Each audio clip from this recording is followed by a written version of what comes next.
Morning, good afternoon, and welcome to this webinar. We're delighted to welcome you today to this webinar on the current humanitarian crisis in Afghanistan, a global health review of the responses and future impact by Dr. Mohammad Haqmal. As someone who's worked a lot in Afghanistan in the past, I'm delighted that we can bring you this webinar today. And just a bit about the format before I tell you about our speaker. So we've got an hour with you, and that will comprise of 45 minutes of Dr. Haqmal giving his address, and then we'll have around 15 minutes for questions for him.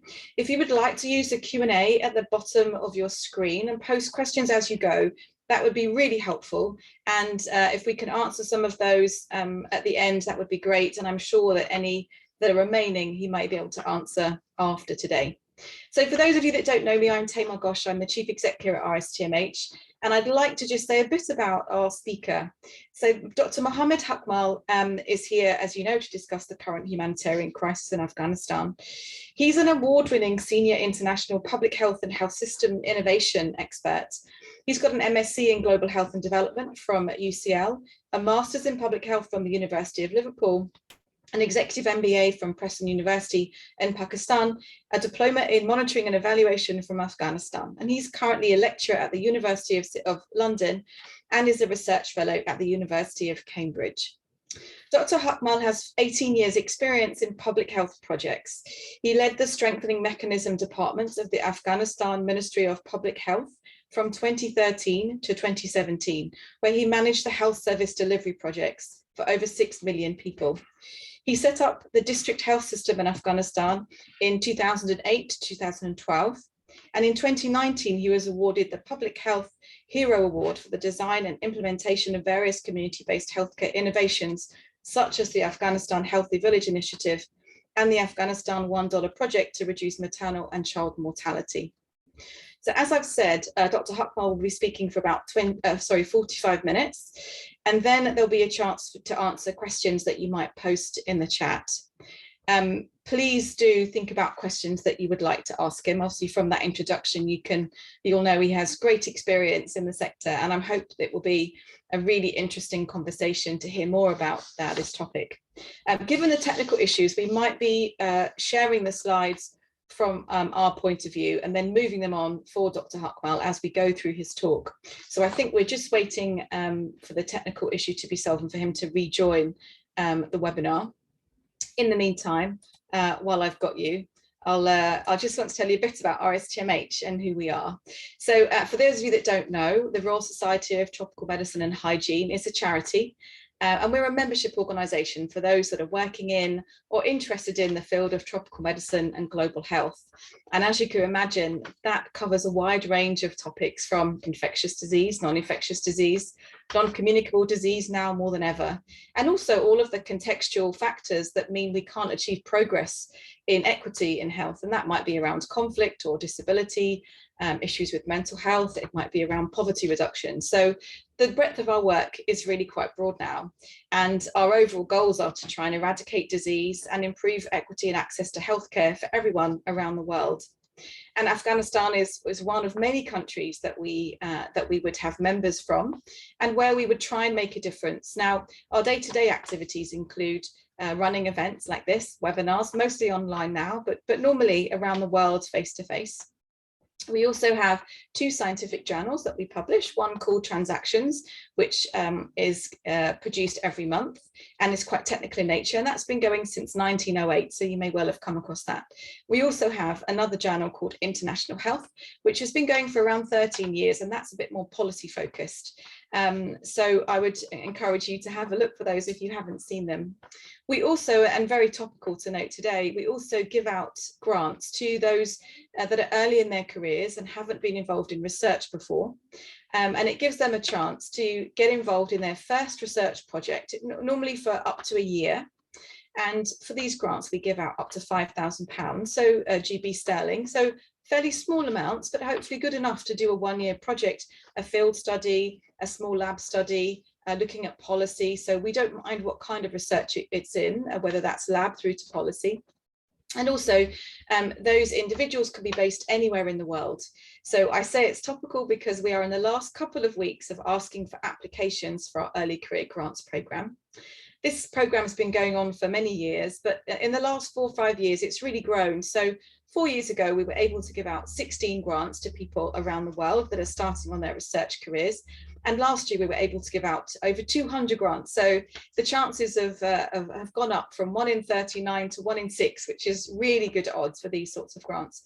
And as we understand it, it's quite rare to have grants of this kind, which are for those just starting their pipeline of career and research, that are open in terms of area of study, are also open in terms of the type of research that's being done, and also geographical location. So we know there are many grants across the world, but generally they're restricted to institutions or to countries or to disease areas. So these are quite unique. So I would just wanted to encourage you to think about whether these grants could be something that you or someone you know could apply for.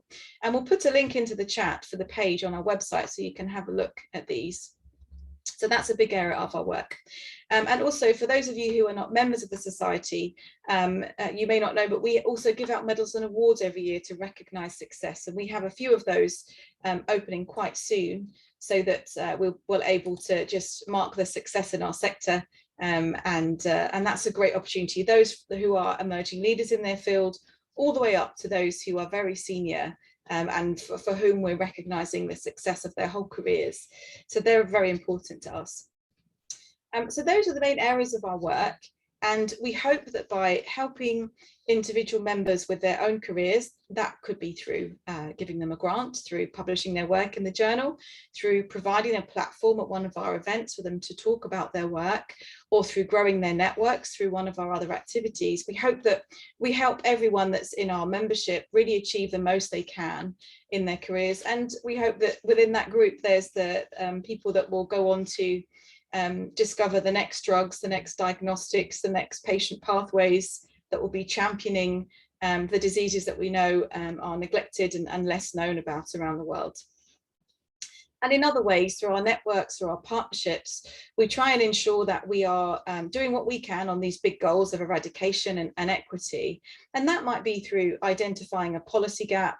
It could be around identifying a research need, or a funding need that we can try and address ourselves. So there are many ways in which we try and make sure that we're pushing on these very big goals. So that's the Society. And if you're not a member of the Society, please do consider joining our newsletter. Again, we can post a link to the newsletter not in the chat, in the Q&A, so that you can see that. And that's a really good opportunity for you to find out more every 2 weeks about what we're doing. And every 2 weeks is it sounds like there's not much to say, but there's a lot in 2 weeks. I can hear Dr. Haqmal, so I guess he's joined us. Welcome, Dr. Haqmal. I've introduced you, so I'll stop talking now. You'll be pleased to hear. Please, as I said, post the questions in the Q&A at the bottom, and I'm hoping I can now hand over to Dr. Haqmal so he can start his talk. We can see your slides, Dr. Haqmal. Thank you very much. I'm really sorry for this technical problem that we were not able, to come online. But thank you very much for your patience. So today, what I'm trying, as I have been introduced, what I'm trying to talk about the current humanitarian crisis in Afghanistan, and see how much the current humanitarian crisis in Afghanistan can also affect the world. To see that from the global health perspective. I hope you see my slide here. We're discussing, So as I mentioned, that the current humanitarian crisis in Afghanistan, how much that has affected also Afghanistan, specifically from the global health perspective, and how much that humanitarian crisis can also affect the world. So this is the I will be in my few slides. I will also talk about these Afghanistan health profiles, country profiles, Afghanistan's the humanitarian crisis. So totally in Afghanistan we have around 35 million population. Maternal mortality is still 640. Children under 5 mortality is 97. Children under 1 mortality is 77. neonatal mortalities, life expectancy has been improved significantly compared to 2001, because in 2001 we had the worst health indicators in the world. That was Afghanistan, with Afghanistan and cesarean section. So the slide that, well, so as I mentioned, that how much the current humanitarian crisis in Afghanistan has affected the country health systems in response to communicable disease, and also how much that can also affect the world. Next slide. Well, Afghanistan health system has been highly dependent on foreign aid. So 75% of the Afghanistan health budget was coming, from the foreign aids. Only the government was allocating 4% or 5% of the health system budget. So next slide. We already spoke about this one. This was the indicator. Next slide. This is the important slide. So the Afghanistan is now under the worst humanitarians on the earth. That was also announced by the United Nations. And why the current humanitarian crisis is very complicated, because of the three main reasons. It's also international sanctions on the de facto authorities in the country, very severe drought in the history of the country. And again, Afghanistan also was under 44 decades, this protracted, conflict, and COVID-19. So these were the four main reasons that why the current humanitarian crisis is a very unique in the world. And only Afghanistan also needs 4 or 5 billion, international aid, at least, to control the current situation. And unfortunately, so far, like 60% of the budget that the international community also estimated has not been allocated. Only the current response is, based on the 40% of the budget that was allocated by different donors, United Nations, and also several countries. More than 1 million children are under this, are immediately at the risk of dying. 4.7 million children are also suffering, from severe malnutrition. So this is a situation. 90%, I think it's 97% of the Afghan today, they are living under the poverty line. So 23 million Afghans are also just, suffering, from the famine. So they are under the facing, the severe insecurity of food. Next slide. Well, when it's come to the health system, as I mentioned, that Afghanistan health system has been highly dependent on foreign aid. And so we had a big project, called Sehatmandi. Sehatmandi project was mainly funded, by the big donors like USAID, World Bank, European Commissions, and also in contribution with some small donors. We in Afghanistan around 2,300, health facilities, which was also running also by 25,000, national staff, is still under the high risk of collapse, because temporarily, since the 15th of August change in Afghanistan, the health system is getting, some level of support, but not fully support. So we don't have, strong commitment to make sure that these 2,300, health facilities that was also funded by the donors and for the last 2 decades will be also receiving, support. Most of the hospitals, unfortunately, in the country are under the extreme pressure or shortage of staff, equipments, and also shortage of resources generally. Because of the changes that we are having in the country, after 15th of August, brain drain has also been, the biggest challenge in the health system. So that's why in some area where also we have, the resources like health facilities, also some financial support from some donors, still, the shortage of staff is also a big challenge for us. So these combination of 3 or 4 factors is the biggest challenge in the history of the country. So there is also a report that in 2001, as I mentioned in the beginning, maternal mortality was the highest in the world. It was 1,600 per 100,000 live births. So we are scared, that maybe if the current situations continues for longer and we don't get, strong support from the world, so the health indicators will be again, unfortunately, in that worst situation that we had just 20 years back. Next slide. So these are the picture. If you see, malnutrition is one of the biggest problem. In some beds, you will also see 2 or 3, kids hospitalized. We also know the how susceptible are these children, with severe malnutrition. So that's one of the reasons that still we have, high children mortality because of the malnutrition in the country.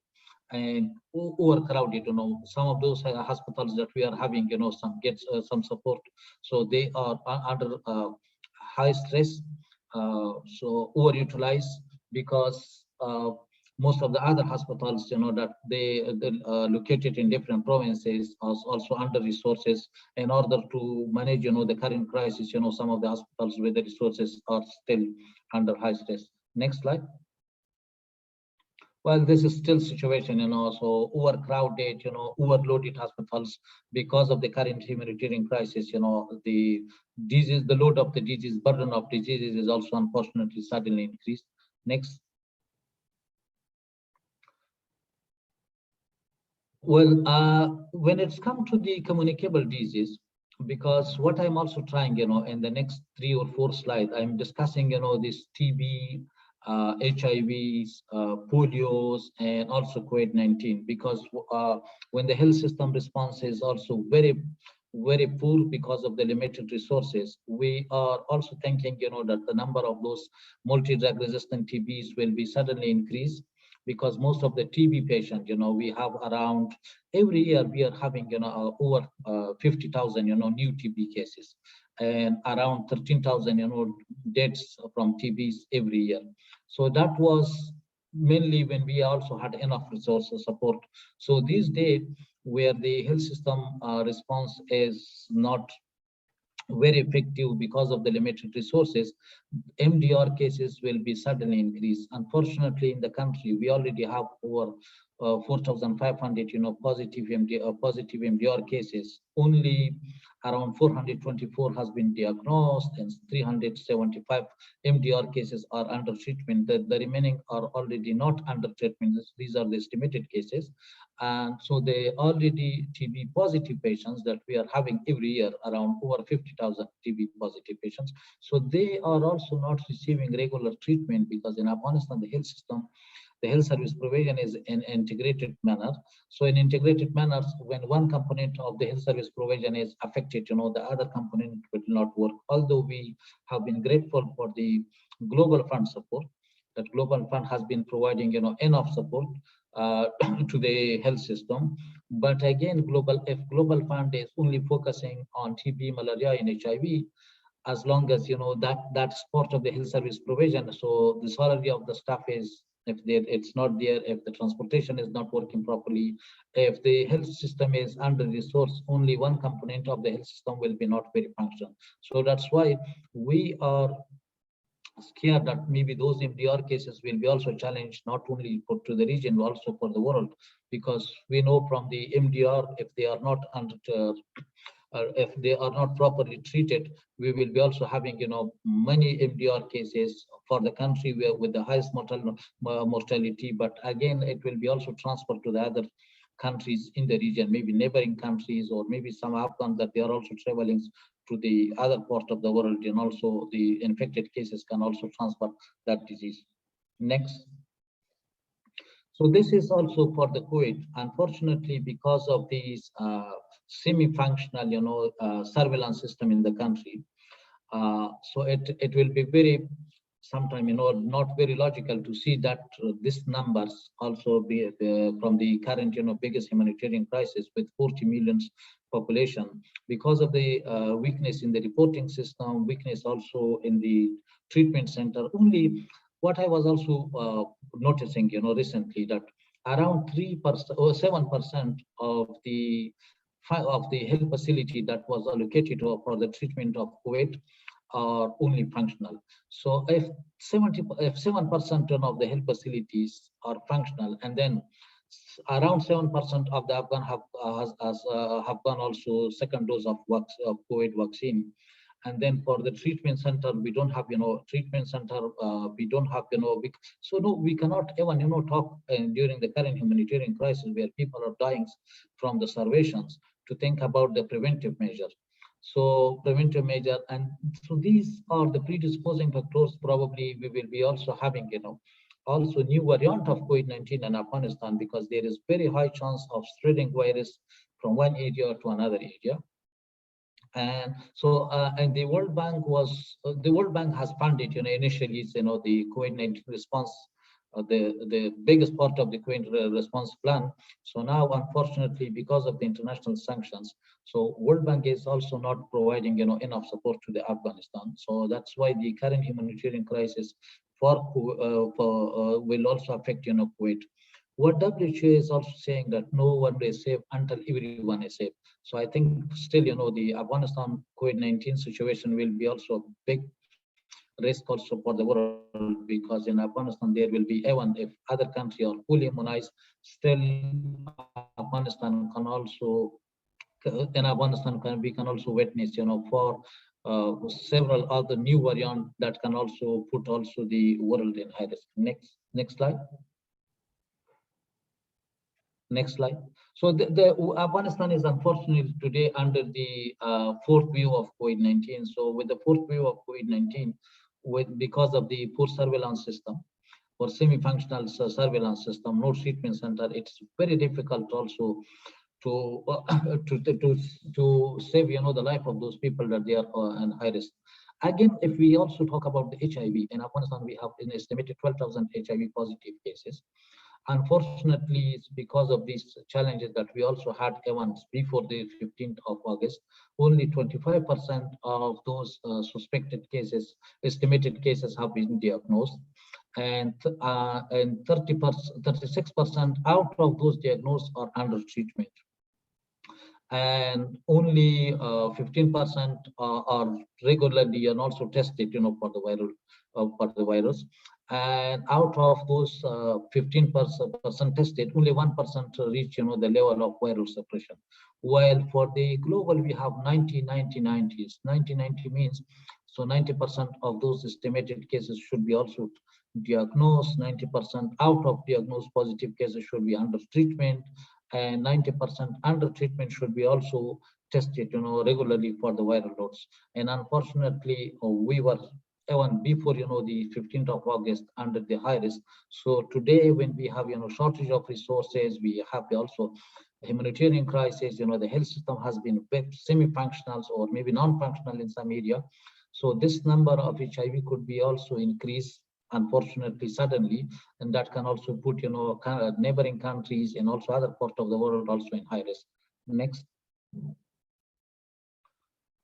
For routine immunization, I think, the main purpose of the routine immunization, vaccine immunization, is, to prevent people, to reduce, those outbreaks. Unfortunately, today we have several outbreaks of cholera, measles, outbreak of polios, dengue, fevers, so these, and apart from, COVID-19. So this means that unfortunately the current humanitarian crisis also significantly affected also the routine immunization. So while poor routine immunizations mean it is very complicated also for the health system also to estimate, the upcoming number of outbreaks in the country, and also how to control the situation. Next.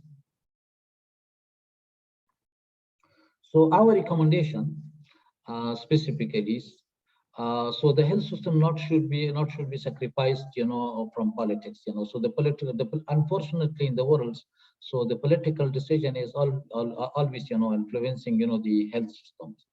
And so what we are expecting, in Afghanistan, because Afghanistan, I think it's also a good opportunity for the donors. Majority of the 90 or 95% of the area, the health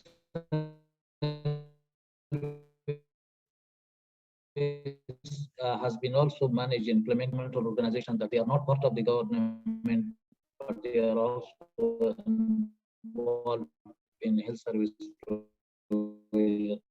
So that would be one of the best way, and also to save the life of Afghans Afghans, and also risk to the world.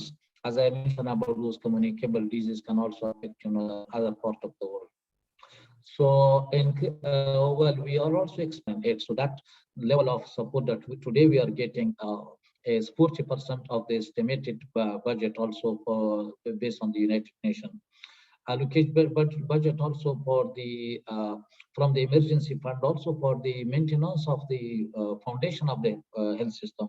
For example, we also need to keep maintain also the lab system, surveillance system, training of the staff, operational of the reporting system, which is now at the Ministry of Public Health. But what we need, we need additional budget or flexibility from the donors when they are also providing emergency fund that could also be allocated. If it's also allocated, for the maintenance of the health systems, will also at least, helps, to keep, the current investment, to protect the investment of the last 2 decades, also with because of the generous support of the international community. Local capacity should be further strengthened. So even if the international community, let's say if we discuss about the United Nations, so the United Nations still should also give chance to the Afghans, those qualified Afghans that they are still in the country. So the number of the international staff should be replaced with the Afghans. So if we have, with the fulfill, the requirement of those positions. Flexibility, as I mentioned, maintenance of to protect the foundation of the health system. And the international community should also identify the best strategies to protect the health system.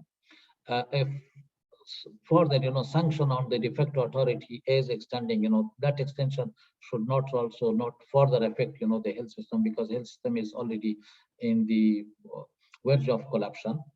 Admin cost, unfortunately, the administrative cost of the United Nations is very high.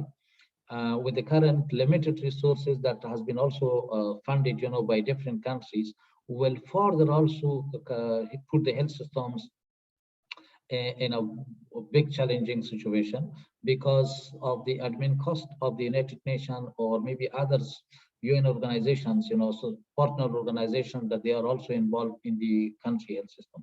Next. Well, thank you very much. I'm really sorry with this technical issues, so that also affected somehow, the quality of the presentation. But I will be more than happy, to take any questions. If so, maybe if Emily or maybe tomorrow, if you can also share the question, because I don't see the question. I would be more than happy, to share and also get your feedback as a recommendation for our improvement, and then I will share it also with our health system colleagues. Lovely, thank you so much, Dr. Haqmal. So the questions are coming in. You should be able to see them in the Q&A, but if not, I can read them out for you. So the first question, which is from Caroline Mauer, is how much money has been lost as a result of the sanctions, please? If you could say a bit about that. Well, we had 1 billion, health budget, every year from the 1 billion from different countries, and only one government was like contributing, around $300,000, $300,000 US, $2 million to the health system. So I think, like 90% of the health sector budget has been also sacrificed because of the sanction. So that's why the 90% of the health facilities are either semi-functional or at the risk of collapse. 90% of the resources has been also reduced because of the sanctions. Thank you, Dr. Haqmal. And I've got lots of questions. I want to just just take you through these ones and see how we go for time. So the next one from Rosie James. Thank you for your talk. Can you share a bit about the $1 a day maternal health project, please? That would be really good to hear more about. Well, thank you very much for asking this important question. Yeah, because in Afghanistan, in fact, in 2014, so we were hearing also from the international community that the international community will leave Afghanistan and there will be reductions of foreign aid. So that's why inside Afghanistan, we started designing of some of the health system innovation projects. mainly at the community level, to reduce the dependency on foreign aid.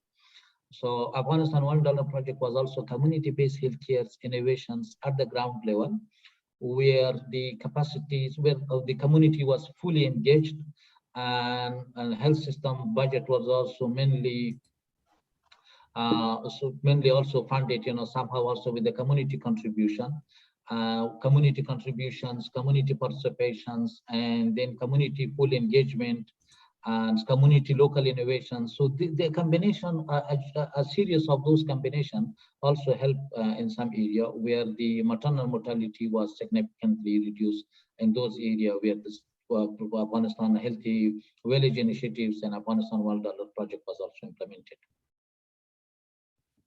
Brilliant, thank you.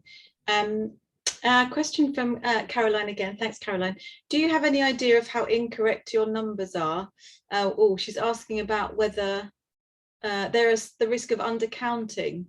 That's really interesting, actually, as a question, because we do know, and we've heard a lot during COVID about accuracy of numbers, particularly COVID numbers. Did you want to comment on that, Dr. Haqmal? I don't know if you can see the question, but something about the numbers. Yes, definitely. I think it's a very important question, and also it's also very important, for the Afghans and also for the international community to see that strange number. And when I was also looking, to that numbers, and I was trying intentionally to share it also here. So poor quality of the data will always put us in a big confusion, or maybe it would be a big surprise. I'm sure with 40 million Afghans that they only 7% of the Afghans receive, 2 doses of vaccine. So the number of infected people have been maybe 10 times more than the number that I shared. And it's also again for the mortality. And based on my regular contact these days, I know from 1 or 2 people, family, close member of family, they lost 2 or 3 members of their family, and that was also not reported. So under-reporting, and then the surveillance system was also fully funded also with the international community. Today, unfortunately, only WHO is collecting that data, supporting collection of the data, and the government, we don't have the resources because the government system was fully dependent on this reporting system was dependent on foreign aid, and today we don't have that part, and unfortunately because of these semi-functional, let's say, or very poor, reporting systems, we are also seeing, that strange data here. So it is, again, poor quality of the data is also a good indicator for us, how important and how urgent should be also to improve, the reporting system in order to take, the decision based on this data that we are also sharing and also we are discussing. Okay, thank you. And the next question from Danny Bancroft is, they're asking how much of the CHW activities for disease surveillance were disrupted due to the conflict for reasons other than the funding, and specifically the female CHW workforce, have they been able to continue their work under the regime and because of capacity shortages? I think there are several factors that the functional of community-based healthcare programs, specifically female CHW, have been affected. First, still, females are not allowed, to travel alone. So they need to have somebody else with them. Or we call it mahram or caretaker, So CHWs, as we know that they are volunteer, totally volunteer.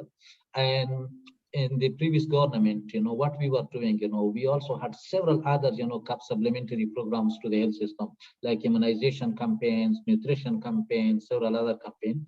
And we were also trying, to give some sort of incentives from the other programs to keep, those female CHW or male CHW also motivated and also functional. Today, unfortunately, brain drain has been very high. So it's difficult also to see, the supervisor of the community-based healthcare. We call it CHS, community-based healthcare supervisor. So, and also within the structure of the government, we also had CHW coordinator at the prevention level. They are also not receiving, regular salary. So if the supervisors are not receiving regular salary, the shortage of medicine is already very high inside the health facility. Normally, CHW was receiving, this medicine from the clinics. Now inside the clinic, there is shortage of medicine. So CHW without medicine, CHW without any financial incentives, CHW without any supervisions. I think these are some of the very sad reality that CWs will maybe in some area will also be functional 10%, 15%, less than 20% because of this combination of those challenges that I mentioned. Okay, thank you. So another question that's come in from Michael Head. Do you know if there are any immediate pressures on Afghan refugees, for example, in Iran or Pakistan, to return to their home country, as that will, of course, have implications for healthcare immunization campaigns, both in the country where they are now and also for humanitarian groups working within Afghanistan? And very unfortunately, today we are, I think since last 1 week, what we are also seeing some of the videos share also about this bad behavior or maybe very shame behavior of our neighboring countries, with the Afghan refugees. Even some Afghan refugees, children have been also killed, unfortunately, last week, because of these pressure also from the neighboring countries to return back to Afghanistan. And now inside Afghanistan, we still have, let's say political vacuums, political problems, economic problems. So this current humanitarian crisis that the world, the United Nations is saying is the worst in the history of the world, is something, that we are expecting also other neighboring countries or maybe countries that they are still accepting Afghan refugees to help the Afghan refugees, to stay with them supportive rather than pushing them back, to return to their country where they have nothing in their country. So food shortage of food, shortage. It's like it's very difficult sometimes for me to control my emotion, to see our Afghan, suffering, in a different way. So hopefully the United Nations units or IOM and other can also take some action, to do the investigation of those cases that has been reported, globally, and definitely report and also protect the Afghan refugees until we have, stable Afghanistan. Thank you. So I think that was the last question that's been posted in the Q&A. Please do add any that you would like Dr. Haqmal to answer. That's exactly what I was going to ask Caroline. Thank you for posting that. So Caroline's asked Dr. Haqmal, what can we do to help? Obviously, our membership, this community, people on this webinar are based all across the world. What can the community at large do? What can public health professionals do? Advocates, and I was going to add to that, societies like RSTMH. So possibly take one of those audiences first, and if you could then tell us a bit about what each can do. So perhaps the community at large to start, and then public health professionals. What we are also expecting, from the global health professionals, three important, requests.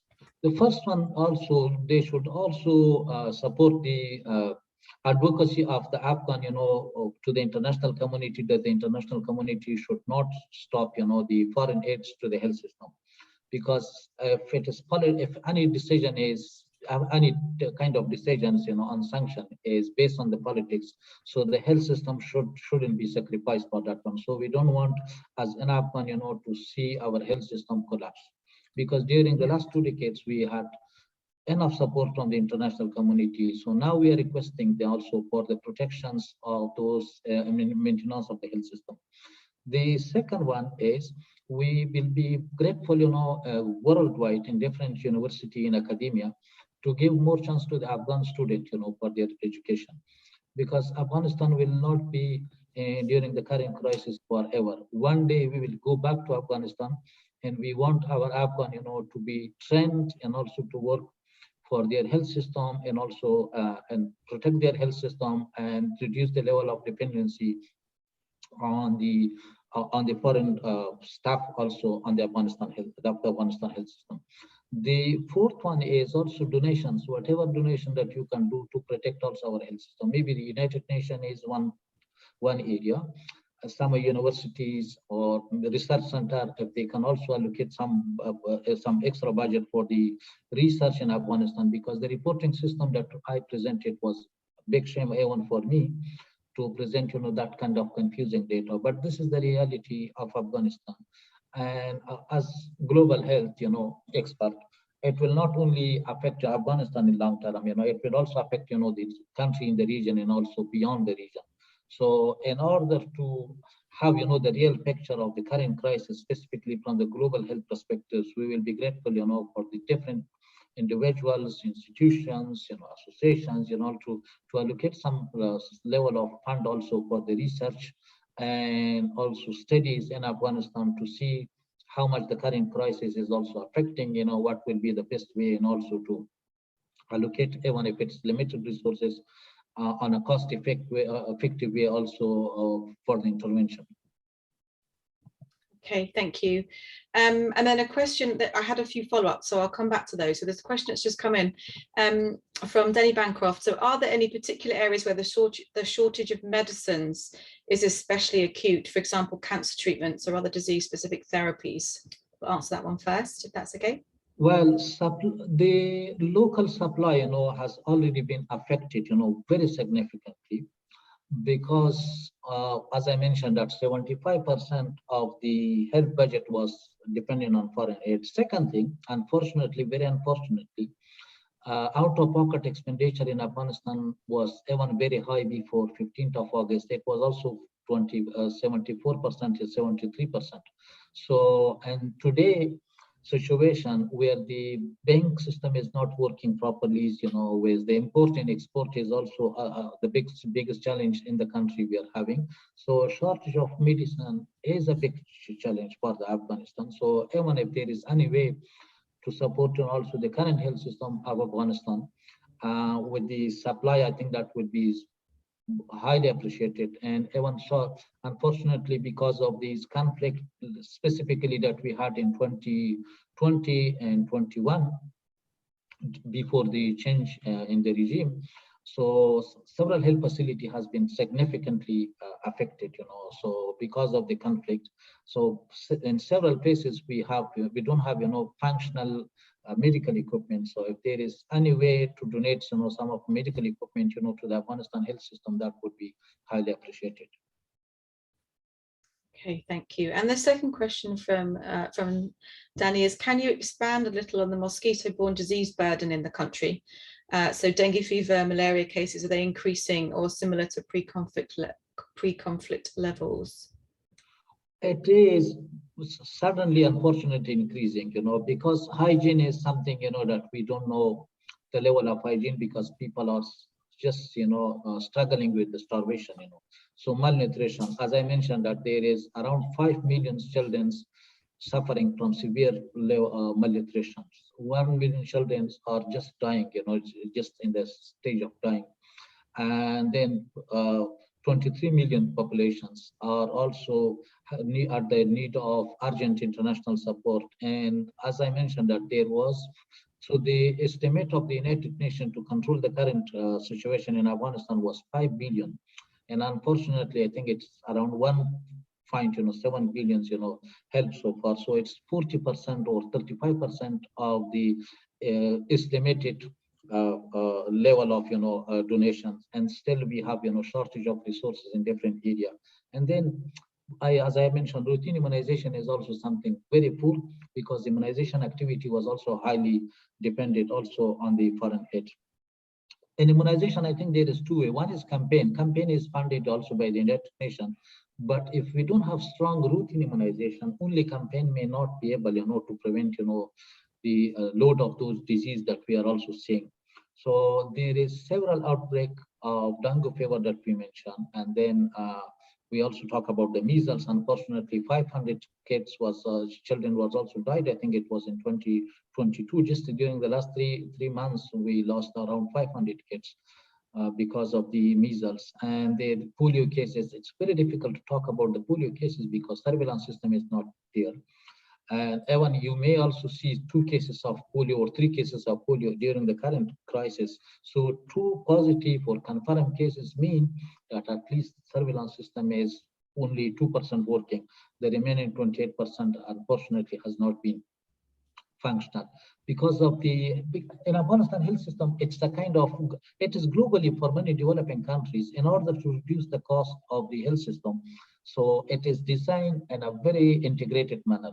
So if one functional is not working, it's like a chain, so the others could also be significantly impacted, So sometimes I speak a lot about these connecting dots. So we have several dots, that has not been properly connected in order to see, functional health system. So because of the poor or semi-functional health system, unfortunately, the load of the infectious disease has been suddenly increased. Okay, thank you. So Dr. Haqmal, that was the last question in the chat. I guess I just wanted to round up with a couple of questions.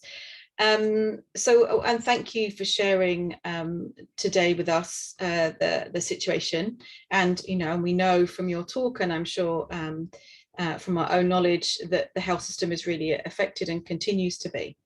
So I just wanted to go back to what can be done, and of course, a lot of the challenges are at much more strategic level, at political level, and so on, as we all know. And I'm thinking about grassroots level, and you talked about advocacy and about campaigning, and I think webinars like this, raising awareness of you and what you've been sharing with our membership is another way, and our networks is another way to try and help put some pressure. But I wondered, I'm just thinking of things like grants and our activities where we encourage partnership across institutions. Is that something that you feel RSTMH should be exploring? So supporting early career researchers, I guess that might need to be through institutions, even though we normally support individuals, but sometimes we can route that support through institutions because the country requires it that way. So I just wanted your thoughts really on that kind of that support at grassroots level to researchers and professionals working in the sector, and what else that we could do as a society. And I'm sure that's something that we could then pass on to our partners, networks and members. So maybe the last 30 seconds on that would be really great, Dr. Haqmal, if you don't mind.